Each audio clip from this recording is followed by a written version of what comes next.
Tu as peut-être loupé ce qui s'est passé sur la planète sport cette semaine. Allez, je te fais le récap, mais parce que c'est toi. En 1, victoire mitigée des Bleus face à l'Uruguay ce jeudi à Lille à l'occasion de la deuxième journée des phases de poule de la Coupe du Monde de rugby 2023. À cause d'un gros turnover effectué par Fabien Galtier pour laisser les cadres au repos, l'équipe de France a dû batailler pour venir à bout des Sud-Américains en l'emportant dans la douleur 27-12. Dans les autres affiches de la semaine, la première grosse surprise vient des îles Fidji qui ont battu l'Australie 22-15. Le carton du week-end a lui été réalisé par l'Afrique du Sud qui a facilement dominé la Roumanie 76-0. Prochain match pour l'équipe de France ce jeudi à 21h au stade Vélodrome de Marseille face à la Namibie.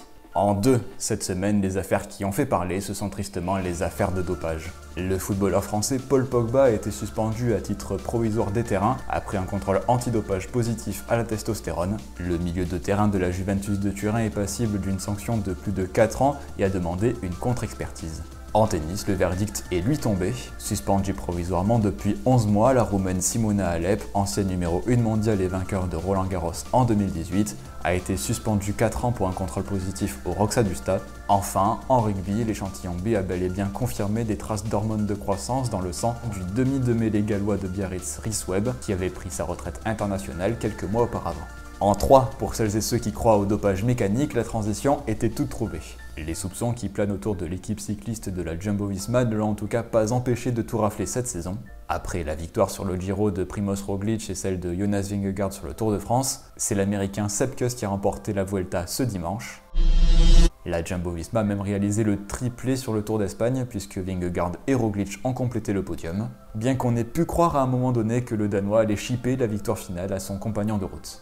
Pour ce qui est des autres courses du week-end, Mathieu Van Der Poel a levé les bras pour la première fois avec sa tunique arc-en-ciel de champion du monde. Samedi, le néerlandais s'est imposé sur la Super 8 classique devant Anthony Turgis notamment. En 4, grosse désillusion pour l'équipe de France en volée. À Rome, les Bleus, ici en rouge, sont tombés en demi-finale de l'Euro face à l'Italie à domicile 3-7-0. La bande d'Erwin Ngapet a même laissé échapper la médaille de bronze, battue en petite finale samedi par la Slovénie 3 manches à 2, 15-11 au tie-break. La finale de ces championnats d'Europe a été remportée par la Pologne, victorieuse 3-7-0 face aux Italiens.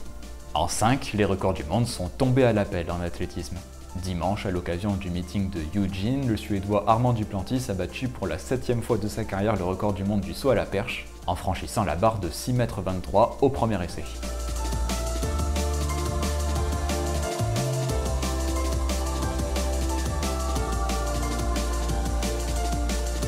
Par ailleurs, pour la dernière journée des finales de la Diamond League, l'Éthiopienne Gudaf Tsegai a explosé le record du 5000 m de 5 secondes en 14 minutes et 21 centièmes.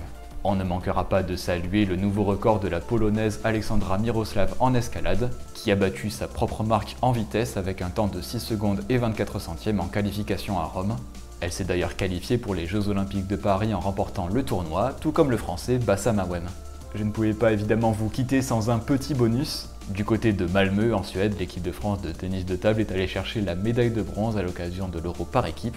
Les Bleus se sont inclinés 3-1 face à la Suède en demi-finale malgré la présence des frères Lebrun. Les féminines ont elles aussi remporté le bronze, battues en demi-finale par la Roumanie. Voilà, c'est tout pour cette semaine, j'espère que ça vous aura plu. N'hésitez pas à dire en commentaire quelle info vous a le plus marqué. On peut également mentionner la fin de l'hégémonie Red Bull en Formule 1, après la victoire de Carlos Sainz chez Ferrari et la 5e place de Max Verstappen à Singapour. Pendant ce temps, moi je vous dis à très vite pour une prochaine vidéo. Prenez soin de vous, prenez soin des autres, mais surtout restez connectés. Ciao!